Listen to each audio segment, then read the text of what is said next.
सामईन हजरात, हमारे चैनल से जुड़ने के लिए यूट्यूब पर नईमुद्दीन नेटवर्क सब्सक्राइब करें, बेल आइकन दबाएं।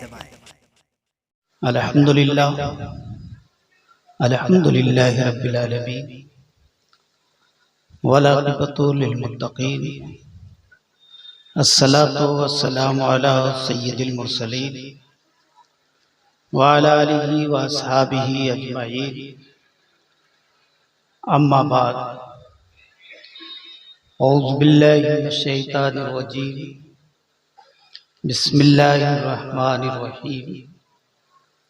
सिरातल लज़ीना अनअमता अलैहिम, सदक़ल्लाहुल अज़ीम। आइए हमारा अक़ीदत और मोहब्बत के साथ आक़ाए नामदार मदनी ताजदार अहमद मुख्तार मोहम्मद मुस्तफ़ा सल्लल्लाहु अलैहि वसल्लम अक़ीदत और मोहब्बत के साथ दरूद पाक का नजराना पेश करें। बाबा अल्लाहुम्मा सल्लि अला सय्यदना व मौलाना मुहम्मदिन मादिन सैयदना व शफीना हबीबना मौलाना मुहम्मदिन व बारिक वसल्लम सलातन व सलामन अलैका या रसूलल्लाह। अभी मैं स्टेज पे पहुंचा, नाज़िम इजलास हज़रत अल्लामा कैसर आज़मी साहब ने आके कहा कि थोड़ी देर तकरीर कर दीजिए। हालांकि मैं बिल्कुल किसी मूड में आया ही नहीं था, मैं सोचा था मुझे कहाँ, मैं तो घर का आदमी हूँ, फिर कब्बो मिलाद विलाद हुई तो बोल दिया जाइए, बड़ा जलसा है तो बड़े मौली साहब बोले तो बेहतर रहेगा। अभी कहाँ मुझको बिचवा में ढकेल रहे हैं,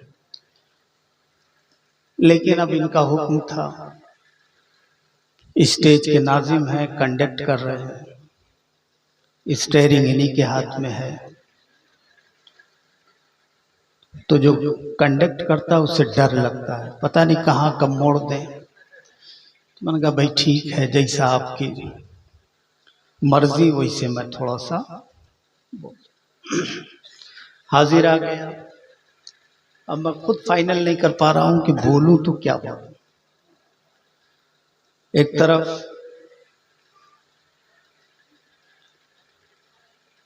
ये चहलुम की महफिल है, दूसरी तरफ बोर्ड पे देखा, बैनर पे, तो जिक्र शोहदाए करबला भी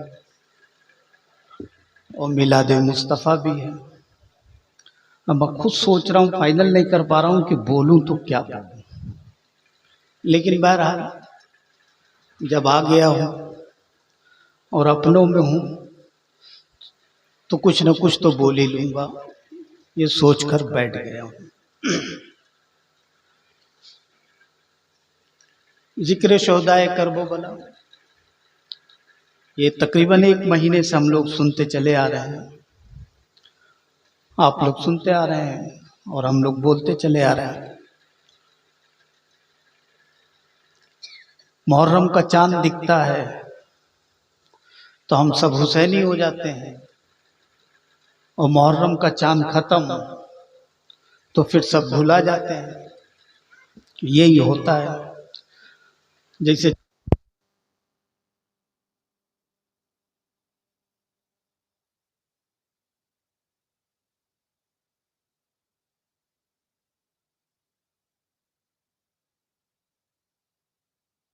चलिए दरूद पाक पढ़ लीजिए। सल्लल्लाहु अलैहि वसल्लम सैयदना शफीना हबीबना मौलाना मुहम्मद व बारिक वसल्लम सलातन व सलामन अलैका। तो मैं जिक्र कर रहा था कि जब मुहर्रम का चांद दिखता है, जगह जगह हम अलम भी लगाते हैं, हुसैन की याद भी बनाते हैं, मजलिसें भी होती हैं, प्रोग्राम होते हैं, फातिहा का भी इंतज़ाम होता है, सबीले भी लगाते हैं, दीगर और तरीके से जैसे जैसे भी कोशिश आदमी करता है, इमाम हुसैन की खिदमत में, उनकी बारगाह में खिराज अकीदत पेश करने की कोशिश करता है। अच्छी बात है, 10 तारीख आती है, आशूरे का दिन आता है। एक छू छा मत कर, हम ही आगे पीछे हो रहे हैं। 10 तारीख आती है तो 10 तारीख को अपने अपने तौर पे लोग खिराज अकीदत पेश करते हैं। कुछ लोग कुरान खानी कराते हैं, कुछ लोग जो है रोजा रख के खिराज अकीदत पेश करते हैं, कुछ जो है दुआए आशूरा पढ़ के खिराज अकीदत पेश करते हैं, कुछ नफल नमाज पढ़ के करते हैं। कुछ लोग अपने अपने जैसा अपना शऊर है उस हिसाब से इमाम की बारगाह में खिराज अकीदत पेश करते हैं। मौका लगता है तो मस्जिद में चले जाते हैं, दास्तान करबला सुनने लगते हैं, करबला की दास्तान सुनते हैं। जब दास्तान करबला सुनते हैं तो वाकई दिल जो है भर्रा जाता है, आंखें नम हो जाती हैं, क्योंकि दास्तान करबला है ही ऐसे कि इंसान जब उसको सुनेगा तो वाकई उसका दिल रोने लगेगा, और जब दिल रोता है तो आंखें नम हो ही जाती हैं। वो एक सच्ची दास्तान है, एक हकीकत है। जब हकीकत का बयान होता है तो दिलों पे असर जरूर होता है। 10 तारीख को वो भी हो जाता है। शाम को हम बहुत से लोग जो है जगह जगह मसनूई करबलाएं हैं वहां जाते हैं, फातिहा पढ़ लेते हैं। ये सारी चीजें हो जाती हैं। फिर जब तक मुहर्रम रहता है तो फातिहा का, या मुबारकपुर में जो है कभी 13 तारीख को तो किसी के वहां 14 को 15 को ऐसे खिचड़ा बनता रहता, फातिहा होती रहती। ये सिलसिला चलता रहता है। घबराइएगा मत, मैं भी तकरीर करूंगा इंशाल्लाह। एकदम जो हकीकत है मैं बयान करना चाहता हूँ। 1 महीने तक हमने इमाम हुसैन को याद किया, और जहां सफर का चांद दिखा वहीं मुहर्रम खत्म, वहीं याद हुसैन खत्म, वहीं जिक्र हुसैन खत्म, वहीं दिल का रोना खत्म, आंखों में नम होना खत्म। सारी चीजें हम भुला डालते हैं। जरा अपने दिल पे हाथ रख के आप ये सोचिए, क्या इमाम ने ये कुर्बानियां जो दी थी, इमाम ने अपने छोटे से बच्चे को कुर्बान किया, इमाम ने अपने जवान बेटे की जवानी दी, इमाम ने कासिम को कुर्बान किया, इमाम ने अब्बास के बाजुओं को कलम करवाया, इमाम ने अपने आप को कटवा डाला, क्या सिर्फ और सिर्फ 40 दिन 30 दिन याद करने के लिए कि जब ये महीना आएगा तो मुझे याद कर लेना, इसलिए इमाम ने नहीं कटवाया था। बल्कि हमारी तो जिम्मेदारी ये है कि इमाम को सिर्फ मुहर्रम के महीने में याद ना रखा जाए, बल्कि 12 महीने याद रखा जाए। बेशक बेशक। अपने दिल में हर वक्त बसाया जाए, बेशक बेशक। हर वक्त मौजूद रखा जाए। और जब इमाम हमारे दिल में हर वक्त मौजूद रहेगा तो हमारी नमाजें कज़ा नहीं होंगी, हमारे कदम गुनाहों की तरफ नहीं बढ़ेंगे, हमारे हाथ जुल्म की तरफ नहीं बढ़ेंगे, हमारी निगाह जुल्म की तरफ नहीं बढ़ेगी, हमारी जबान जुल्म की तरफ नहीं बढ़ेगी, हमारे कदम नहीं बढ़ेंगे, हमारे ख्यालात नहीं बढ़ेंगे, हमारी फिक्र नहीं बढ़ेगी। हमने तो सिर्फ और सिर्फ इमाम की कुर्बानी को इस हद तक महदूद कर दिया है कि सिर्फ मुहर्रम का महीना आए तो इमाम के नाम पे जो है कुरान खानी करा दी जाए और फातिहा कर दिया जाए। माफ कीजिएगा, इमाम ने आपकी फातिहा के लिए कुर्बानी नहीं दी थी। आप इमाम ने आपने जो कुर्बानी दी है आपकी दुआओं के लिए नहीं की थी। इमाम ने इसलिए कुर्बानी नहीं दी थी कि आप 10 तारीख को आंसू बहा लीजिए। इमाम ने इसलिए कुर्बानी नहीं दी थी कि आप 10 तारीख को जो है कुछ मत करिए और अपने घर में खामोश बैठ जाइए। इमाम ने इसलिए कुर्बानी नहीं दी थी, बल्कि इमाम ने इसलिए कुर्बानी दी थी कि जो बेनमाजी है वो नमाजी बन जाए, जो झूठा है वो सच्चा बन जाए, जो बद अखलाक है बाअखलाक बन जाए, बदकिरदार है वो बाकिरदार बन जाए। इमाम ने इसलिए कुर्बानी दी। इमाम कुर्बानी भी दे रहा है। हमने इमाम की दास्तान तो पढ़ी कि यजीदियों ने, जालिमों ने इमाम पर ये जुल्म किया। हम ये तो सुन लेते हैं, आंखें नम भी हो जाती हैं, दिल रोने भी लगता है। लेकिन मैं कहता हूं कि अगर सिर्फ दिल रो रहा है और आंखें नम हो गई हैं और 11 महीने तक इमाम ने जो पैगाम दिया है अगर उस पर कोई अमल नहीं कर रहा है तो ये आंसू भी दिखावा है और दिल का रोना भी दिखावा है। बेशक जिंदाबाद। इमाम को हमने सिर्फ करबला को दास्तान की हैसियत तक महदूद रखा है। इमाम जहां कुर्बानी पेश कर रहा है वहां रसूलुल्लाह की सुन्नत की हिफाजत भी कर रहा है। बेशक बेशक इमाम जिंदाबाद जहां जिंदाबाद। शरीयत की हिफाजत कर वाह रहा वाह है वाह वाह वाह। वहां इमाम रसूलुल्लाह के अखलाक की भी हिफाजत कर रहा जिंदाबाद जिंदाबाद। है। इस इमाम जहां कुरान की हिफाजत कर रहा है वही इमाम जो है अपने नाना के किरदार की भी हिफाजत कर रहा है, वाह, वाह, उनकी वाह। सुन्नत की भी हिफाजत कर रहा है। हमने दास्तानें बहुत पढ़ी, वाकयात हम पढ़ते हैं और सुनते हैं, और सुनने के बाद हम रुखसत हो जाते हैं अफसोस करते हुए। लेकिन इमाम की दास्तान सिर्फ नहीं सुननी है, हमें इमाम का कैरेक्टर भी पढ़ना होगा और उस पर अमल भी करना होगा। सिर्फ इमाम का एक कैरेक्टर मैं पेश करता हूं इन बुजुर्गों के सामने। आपने ये वाकया सुना होगा, मैं वाकया नहीं सुनाना चाहता हूं, 1 महीने से सुना रहा हूं और मैं सुनाने का कायल हूं। इमाम 10वीं तारीख है, सुबह का वक्त है, इधर तैयारी है उधर भी तैयारी है। ये हो रहा है कि अब जंग शुरू होने वाली है। आपने बहुत तफसील से सुनता है, जानते चले हैं। और फिर ये भी सुना होगा कि अभी जंग शुरू होने से पहले सुबह के वक्त हजरत हुर आते हैं इमाम की बारगाह में। आने के बाद इमाम से कहते हैं, मेरे इमाम मुझसे गलती हुई है, मुझसे खता हुई है, मुझे माफ कर दो, मुझे माफ कर दो। इमाम ने क्या जवाब दिया था? इमाम ने कहा था कि ऐ हुर, तूने माफी मांग ली, मैं तुझे माफ करता हूं। इमाम ने यह नहीं कहा था कि हुर तू अब माफी मांगने के लिए आया है, यहां उतरने पे मजबूर तूने किया, तेरी वजह से ये सारे मामलात पैदा हुए। अगर तू मुझे इजाजत दे देता, जाने देता, तो मैं या तो मदीने चला जाता या शाम चला जाता। ये बहुत पूरी तफसील है।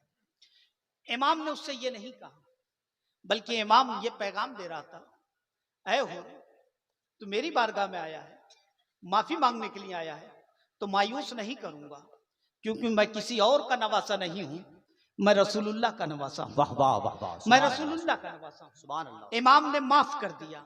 मैं असल बात कहना क्या चाहता हूं, हमारे माशरे में, हमारे समाज में दरगुजर करना, माफ करना, ये मामला खत्म होता जा रहा है, ये किरदार खत्म होता जा रहा है। किसी को कोई माफ करने के लिए तैयार नहीं है। अगर किसी ने मुझे 1 गाली दी है, जब तक मैं 5 गाली न दे लूं मेरा दिल नहीं भरेगा। और अगर मैंने 5 गालियां नहीं दी तो लोग यही कहेंगे कि नहीं, डर गया है इसलिए गालियां नहीं दी हैं। ये माशरा हमारा बिगड़ रहा है, समाज हमारा बिगड़ रहा है। जब तक हम उसको मलियामेट करने की कोशिश नहीं करेंगे, जब उसने हमारी शान में गुस्ताखी की, खता की है, हम उसे माफ करने के मिजाज में नहीं है। लेकिन ये मिजाज करबला से मिल रहा है कि अगर तुम्हारे शान में कोई गुस्ताखी कर दे तो उसे माफ करना जो है, ये हुसैन की भी सुन्नत है और हुसैन के नाना रसूलुल्लाह की भी सुन्नत है। सुभान अल्लाह। ये कैरेक्टर इमाम पेश कर रहा है। इमाम कहता है कि ऐ हुर, तू मेरी बारगाह में आया है, मैं तुझे माफ करूंगा, मैं किसी और का नवासा नहीं, मैं रसूलुल्लाह का नवासा हूं। मेरे नाना का किरदार ये था, मेरे नाना की सुन्नत ये है, मेरे नाना का अखलाक ये है, मेरे नाना का अमल ये है कि जब फतेह मक्का के मौके पर मेरे नाना ने जब मक्का को फतह किया था, मेरे नाना की बारगाह में जो भी आता गया है मेरे नाना उसको माफ करते गए हैं। जिसने मेरे नाना को पत्थर मारा था उसे भी माफ किया है, जिसने कूड़ा फेंका था उसे भी माफ किया है, जिसने मेरे नाना को थप्पड़ रसीद किया था उसे भी माफ किया है, जिसने मेरे नाना के दंदाने मुबारक को शहीद किया था वो भी आया है तो उसे माफ किया है। मेरे नाना ने तो उसे भी माफ किया है कि नाना के अजीज चचा हजरत अमीर हमजा को जिसने शहीद किया है, अगर वो भी आ गया है तो उसने माफ कर दिया है। और जिसने मेरे नाना के अजीज चचा के कलेजे को चाबा था, मेरे नाना की बारगाह में जब वो भी आई है तो नाना ने उसे भी माफ कर दिया है। हुसैन सिर्फ जो है करबला में शरीयत की हिफाजत के लिए नहीं आया है, बल्कि अपने नाना की सुन्नत की भी हिफाजत के लिए आया है, अपने नाना के किरदार की भी। जिंदाबाद जिंदाबाद। सुभान अल्लाह। तो मेरे दोस्तों, हम दास्तानें तो सुनते हैं, लेकिन हुसैन का कैरेक्टर क्या है, हुसैन की अमली जिंदगी क्या है, हुसैन हमें कहना क्या चाहते हैं, हुसैन हमें पैगाम देना चाहते हैं। करबला में सिर्फ और सिर्फ हम अकबर की जवानी लुटती हुई तो सुनना चाहते हैं कि जवानी लुट गई, लेकिन उसने लुटाई क्यों थी? उसने लुटाई क्यों थी? उसने अपनी जवानी को लुटाया क्यों था? कभी इस पे गौर नहीं किया है। करबला में जो भी कुछ हुआ है वो हमारी रहनुमाई और हमारी हिदायत के लिए हुआ है, हमें पैगाम देने के लिए हुआ है, हमें शऊर देने के लिए हुआ है। करबला हमें शऊर जिंदगी भी अता कर रहा है, शऊर बंदगी भी अता कर रहा है। हमें करबला की दास्तान को अगर सुनना और जानना है तो वहां से हमें जो पैगाम मिल रहा है, जब तक हम उस पर अमल नहीं करेंगे तो हम सच्चे हुसैनी नहीं हो सकते। हमें हुसैनी बनना है तो हमें इमाम के कैरेक्टर को सामने रखना होगा, उसकी जिंदगी को सामने रखना होगा, उसके अमल को सामने रखना होगा, उसको सामने रखना होगा। इमाम दुनिया से जा रहा है, हमें बंदगी का पैगाम देके जा रहा है। और हमारा हाल तो ये है कि हम जुलूस भी अगर निकालते हैं, अजान हो जाती है तो जुलूस हमारा चलता रहता है, हुसैन या हुसैन के नारे लगते रहते हैं, और मस्जिदें खाली पड़ी हैं, मस्जिदों में कोई नहीं जा रहा है, जुलूसों में जाने के लिए तैयार हैं। इमाम ने कुर्बानी जुलूस में जाने के लिए नहीं दी थी, बल्कि इमाम ने कुर्बानी तो मस्जिदों में जाने के लिए दी, मस्जिदों को आबाद करने के लिए दी थी। लेकिन हमारा मामला बहुत अच्छा पैगाम, जिंदाबाद हमारा मामला जिंदाबाद, क्या है? सुभान अल्लाह सुभान आप गौर करते जाइए तो मेरे दोस्तों और बुजुर्गों, हुसैनी बनना है तो इमाम के कैरेक्टर को अपनाना होगा, वाह वाह वाह वाह वाह। इमाम की सीरत को अपनाना होगा। अभी फातिमा तो ज़हरा की अशार पढ़ रहे थे, आप लोग सुभान अल्लाह कह रहे थे, बहुत अच्छी बात, बहुत अच्छा था, खुश भी होना चाहिए, सुभान अल्लाह कहना भी चाहिए। फातिमा तो ज़हरा का जिक्र, लेकिन फातिमा की तारीख को भी हमें मुताला करना होगा, बेशक फातिमा की जिंदगी को भी देखना होगा, पढ़ना होगा, उसे समझना होगा। और सिर्फ पढ़ना और समझना नहीं होगा, बल्कि हमें अपनी बच्चियों को वो तालीम देनी होगी, वो सीरत अता करनी होगी। और जिस दिन हमने फातिमा की सीरत अपनी बच्चियों को दे दी तो इंशाअल्लाह इनकलाब आ जाएगा। हमारी बच्चियां बहकेंगी नहीं, बर्बाद नहीं होंगी, बल्कि फातिमा की सीरत के सदके में हमारी बच्चियां आबाद हो जाएंगी और बर्बादियों से बच जाएंगी। वाह वाह वाह, सुभान अल्लाह सुभान अल्लाह। हमने फातिमा की तारीख या रसूल अल्लाह, जिंदाबाद जिंदाबाद, सुभान अल्लाह सुभान। हमने फातिमा की तारीख कितनी अपनी बच्चियों को पढ़ाई है। फातिमा की सीरत तो ये थी। आज माफ कीजिएगा, मैं एक सीरत और बता के रुखसत हो जा रहा हूँ, कहेंगे बहुत लंबी कर दी हो, लेकिन बात मत कर, कुछ कहूंगा कड़वी तो लगेगी। फातिमा तो ज़हरा हजरत अली मुर्तजा से शादी हो गई। अली मुर्तजा अमीर आदमी नहीं थे, गरीब थे, कुछ नहीं था, 3-3 दिन भूखे रहते, फाके होते थे, चूल्हे नहीं जलते थे, 3-3 दिन तक का मामला था, गुर्बत का आलम था। लेकिन फातिमा तो ज़हरा ने कभी जाके अपने बाबा से यह नहीं कहा कि ए मेरे बाबा, या रसूल अल्लाह, आपने किस गरीब के हाथ में मेरा हाथ दे दिया, किस मुफलिस के हाथ में दे दिया, किस मजबूर के हाथ में मेरा हाथ दे दिया, जो मुझे पेट भर के खाना भी नहीं दे पाता। ए शहंशाह कौन है, ए ताजदार आलम, सारी कायनात के मालिक मुख्तार आप हैं, और आपकी बेटी एक ऐसी अजीब गरीब के घर कि जिसको पेट भी नहीं भरा जाता है। कभी बेटी ने आके बाबा से शिकायत नहीं की थी। अगर ये तारीख हम अपनी बच्चियों को पढ़ा दें, उसके दिल में फातिमा की सीरत उतार दें, तो कभी अपने घर से आके बाबा से शिकायत नहीं करेगी, रब की बारगाह में शुक्राना अदा करेगी, उसकी बारगाह में इल्तिजा करेगी, और तमाम इख्तिलाफात दूर भी हो जाएंगे। तमाम इख्तिलाफात दूर हो जाएंगे। मैं इशारतन करते हुए गुजर रहा हूँ, इख्तिलाफात दूर हो जाएंगे, क्योंकि मामला कुछ उधर से भी बिगड़ता है तो कुछ इधर से भी बिगड़ता है। जब वो शिकायत करती हैं तो फिर इधर से जो है बजाय समझाने के, अक्सर तो ये होता है कि समझाने के बजाय उसकी हमदर्दी की जाती है, और जब बेटी की हमदर्दी की जाती है तो आगे के मामला बिगड़ जाते हैं। ये आप लोग अच्छी तरह जानते हैं, मैं इसमें तफसील नहीं, लेकिन कभी हमने फातिमा की सीरत को नहीं। फातिमा तो ज़हरा रदी अल्लाह ताला अन्हा, अली मुर्तजा, फातिमा की सीरत तो ये थी कि फातिमा अपने हाथ से चक्की चला रही है, अपने हाथ से जो है कुएं से पानी निकाल रही है, रस्सी से पानी निकालते निकालते फातिमा के हाथ पे जो है छाले पड़ गए, और जब छाले पड़ गए तो फातिमा तो ज़हरा हाथ को छुपा रही हैं, चादर में लपेट लेती हैं। अली मुर्तजा जब अंदर घर में आते हैं तो फातिमा अपने हाथों को जो है चादर में लपेट लेती है, सिर्फ इसलिए लपेटती है कि कहीं अली की निगाह ना पड़ जाए, अली को तकलीफ हो जाएगी, अली को गम होगा, अली को दर्द होगा, अली परेशान हो जाएंगे, मेरा ताजदार परेशान हो जाएगा, मेरा शौहर परेशान हो जाएगा, मेरा ताजदार घबरा जाएगा, उसको तकलीफ होगी। हजरत अली को तकलीफ से बचाने के लिए फातिमा अपनी तकलीफ को चादर में लपेट लेती थी। एक रोज होता यह है कि फातिमा तो जहरा अली मुर्तजा आमने सामने गुफ्तगू कर रहे थे। फातिमा अपने हाथ को छुपाए हुए थी, चादर में छुपा रही है कि अली की निगाह ना पड़े। छुपाते छुपाते चादर की रगड़ पड़ती है उसके हाथ पे, रगड़ते रगड़ते एक छाला जो है फूट जाता है, और जब एक छाला फूटा है तो छाले का पानी जमीन पे गिरता है। अली की निगाह पड़ती है, कहते हैं फातिमा ये पानी कैसा है। फातिमा तो जहरा टालना चाहती है कि ऐ अली वो पसीना हो सकता है, कुछ पानी होगा। हजरत अली कहते नहीं नहीं, इस पानी का कलर बदला हुआ है, रंग बदला हुआ है, ये इसमें ये खून आमेजिश है, ये बताओ मामला क्या है। फातिमा फिर टालना चाहती है, लेकिन अली कहते हैं नहीं, जरा मुझे अपना हाथ दिखाओ। फातिमा मना करती हैं, टाल रही है, लेकिन अली मुर्तजा फिर कहते हैं कि अपना जरा हाथ दिखाओ। फातिमा तो जहरा मजबूर हो जाती हैं और अपना हाथ दिखाती हैं, और जैसे ही हाथ दिखाया है, अली मुर्तजा ने हाथ देखा है, अली खड़े हो जाते हैं।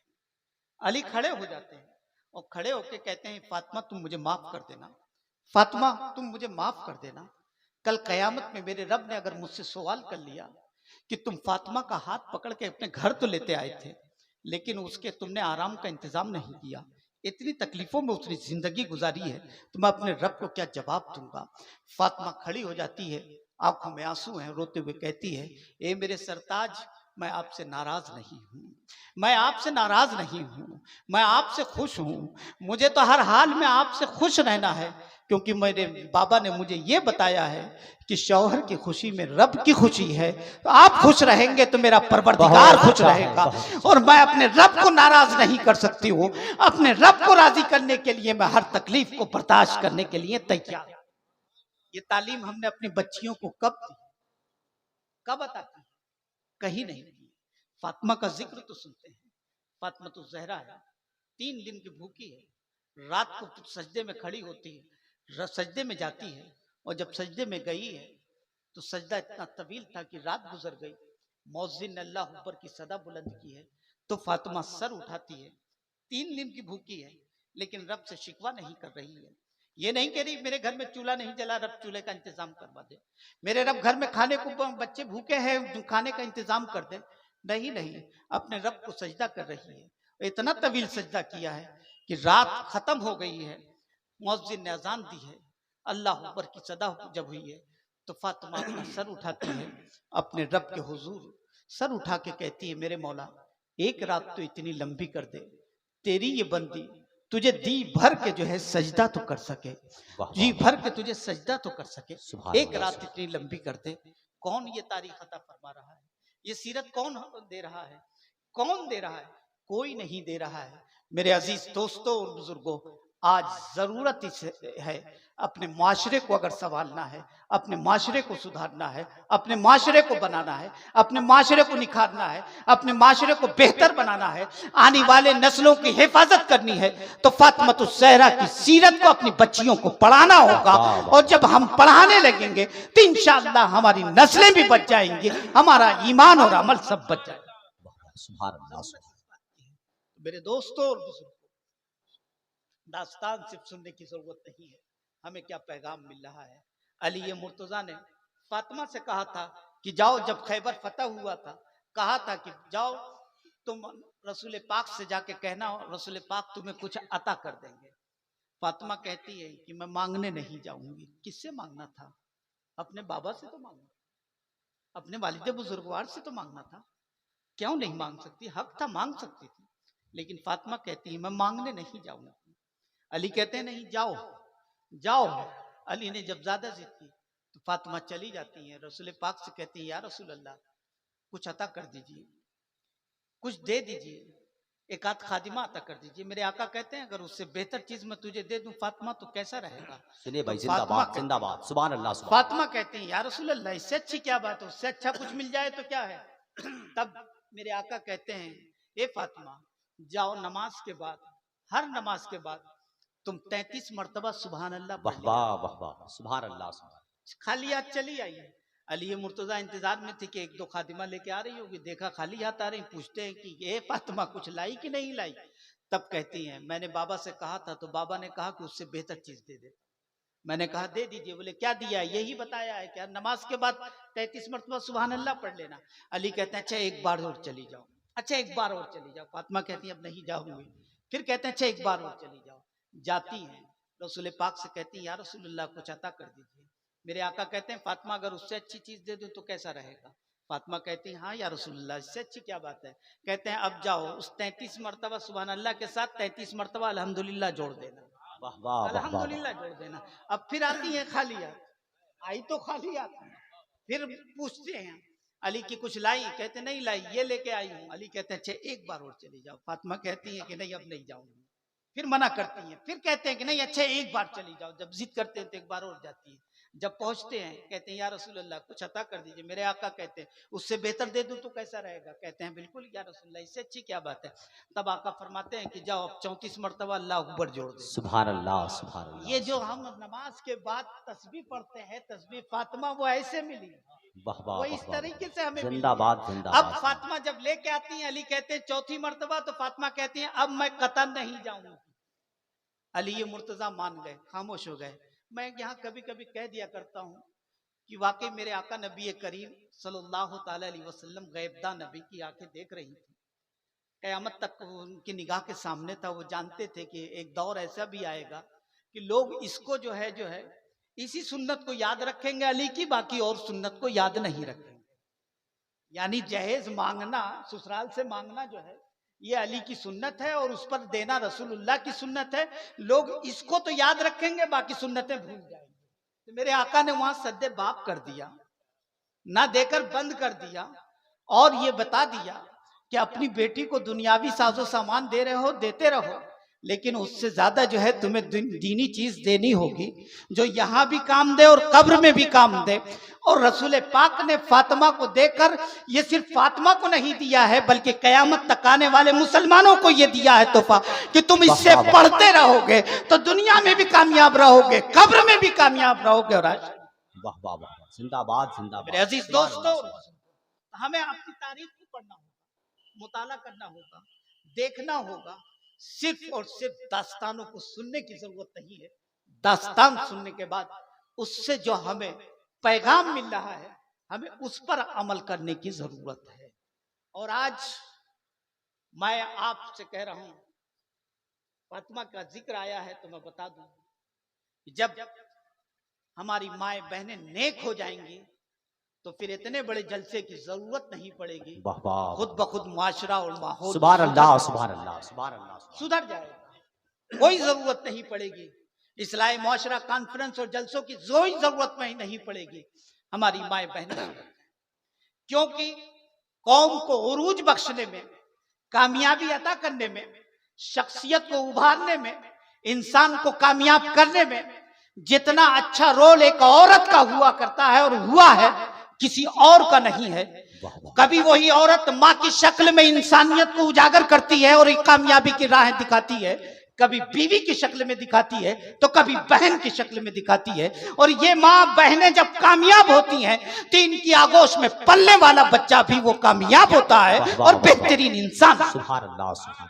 इसलिए जरूरत सुभान है अल्लाह। हमें फातिमा ज़हरा की सीरत पढ़नी भी है, सुननी भी है और अपनी बच्चियों को अता भी करनी है, ताकि हमारे घर का मुआशरा बेहतर हो जाए, हमारे घर का माहौल अच्छा हो जाए, हमारे घर का फिजा अच्छी हो जाए और हमारा अपना मुआशरा भी अच्छा हो जाए और हमारे ये नौजवान भी अच्छे हो जाए।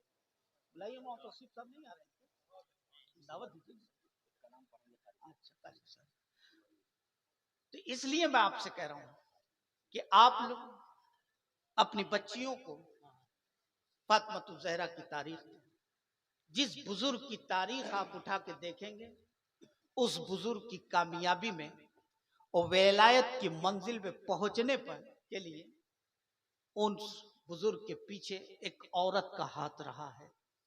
जिसकी भी तारीख उठा के देखे, माँ का हाथ रहा है।